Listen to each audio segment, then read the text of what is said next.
This is problem 7-56. It's on page 402 of your text. Refrigerant 134A enters a steady flow adiabatic compressor as a saturated vapor at 320 kilopascals and is compressed to 1200 kilopascals. The minimum power supplied to the compressor is found to be 100 kilowatts. Sketch the TS diagram with respect to the saturation lines for this process. B, determine the volume flow rate of the R134A at the compressor inlet in cubic meters per second. Okay, so let's sketch what we've got here. It's a steady flow adiabatic compressor. Make sure my numbers are the same. Yeah. So this compressor is compressing R134A from state 1 to state 2 and requires a minimum power input of 100 kilowatts. What do they mean by that? Well, we'll talk about that in a minute. So it compresses from 320 kilopascals and a quality of 1, it's a saturated vapor, to a pressure of 1200 kilopascals. And there's no heat transfer during this process. It's adiabatic. Now what they mean by this is this compressor is operating reversibly in compressing the R134A. Okay, so since it's operating reversibly and adiabatically, that means that ideally this is an isentropic compression process. So we're supposed to find the TS diagram. Let's begin with it. Temperature versus entropy. The entropy will be in kilojoules per kilogram per Kelvin, so I'm going to go for a specific entropy. Total entropy wouldn't make a lot of sense. We just draw a generic vapor dome here. And we know that the process begins on the saturated vapor line because what comes in here is a saturated vapor. Now, as it's compressed, what's going to happen to its pressure? Well, pressure goes up. What's going to happen to the temperature? The temperature would go up, right? When you compress a gas, its temperature goes up. Since it is isentropic, that means that the entropy will remain constant. Whatever the entropy was for the first state will be the entropy at state 2. That means I expect to see a process line that is just a vertical line. Okay, so state 1 will be here. State 2 will be off in the superheated region on the right of the vapor dome, or to the right of the vapor dome. Now, what about the details here? I mean, we like to know what's the temperature, for example, at these 2 points, and what is the entropy? Well, we can look it up pretty easily. The temperature would be the saturation temperature at this pressure. If you go and you look up 320 kilopascals saturated R134A, you'll find that the saturation temperature is 2.46 degrees Celsius. Okay, so there's the temperature at state 1. It's 2.46 degrees Celsius. Okay? What about the entropy? Well, if you look up the entropy, it would be the entropy at state 1. And I keep saying entropy, I mean specific entropy. 0.93006. And by the way, this would just be, let me write down the units, kilojoules per kilogram per Kelvin. How did I know which entropy to look at? I mean, you look at that table and there are 3 there, right? One's SFG, one's SF, one's SG. SFG is the difference between SF and SG. It's the difference between the entropy of saturated liquid and saturated vapor. I want the entropy of saturated vapor because I know, let's do it this way, I know that the initial state is saturated vapor. So I just need SG. So over here I'd put 0.93006 as the entropy of the R134A as it flows through the compressor. Okay, well what about the final temperature, the final state essentially? How would I solve for the final state?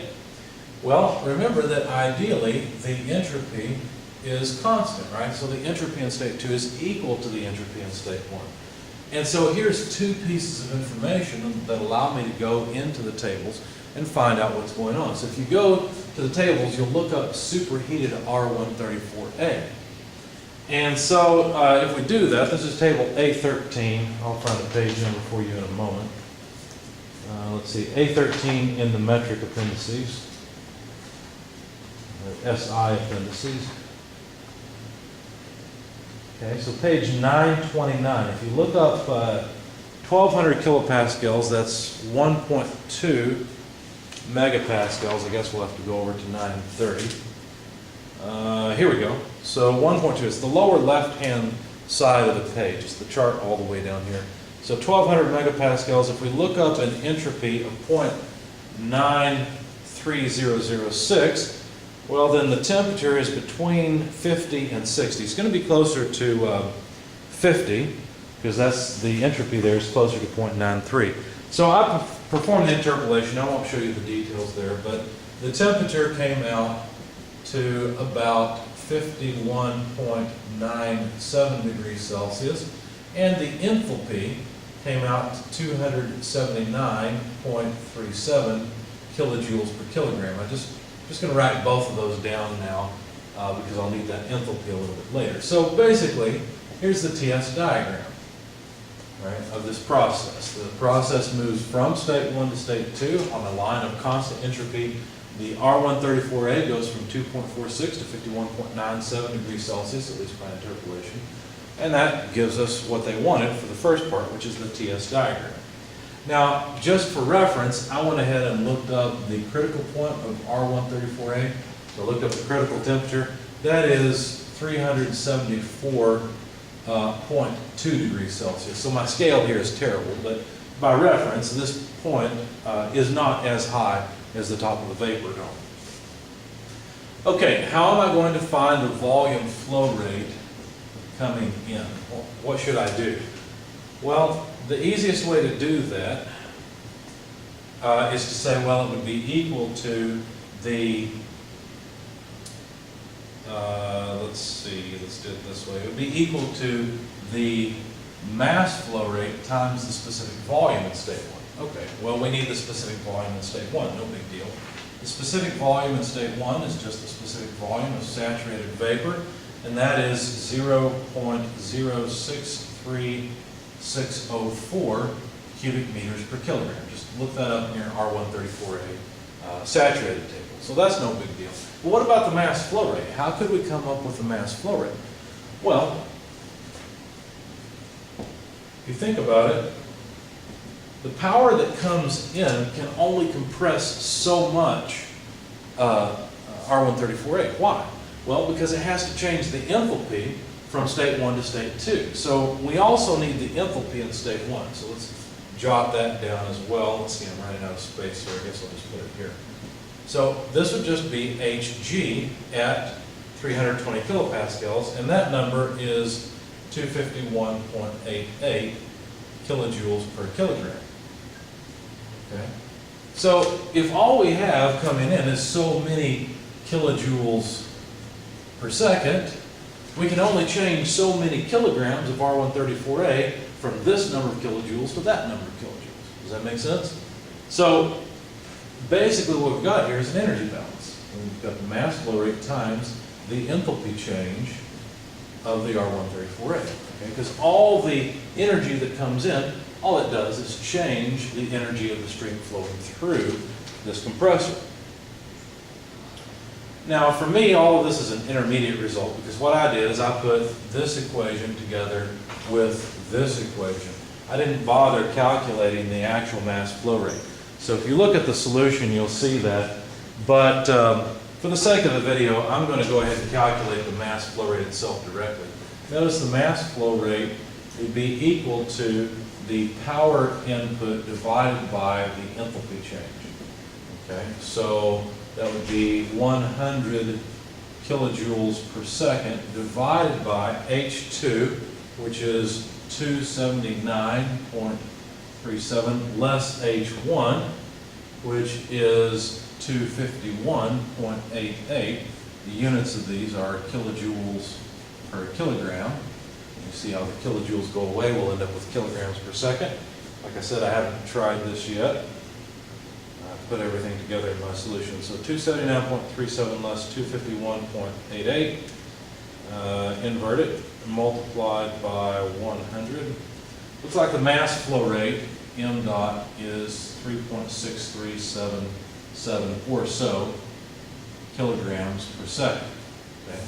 Now I can calculate the volume flow rate from here.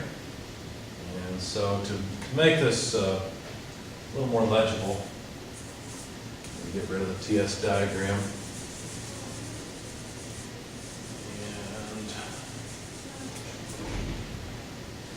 Rewrite this up here. So the volume flow rate coming in at state 1 is the mass flow rate, 3.6377 kilograms per second. Okay, so that's just the mass flow rate multiplied by the specific volume. The specific volume is here, 0.063604 cubic meters per kilogram. So we'll have cubic meters per second, which is what we want.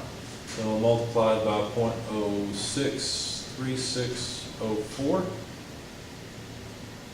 This comes out to 0.231 or so cubic meters per second of flow. Okay, so there are the two answers that we were asked for.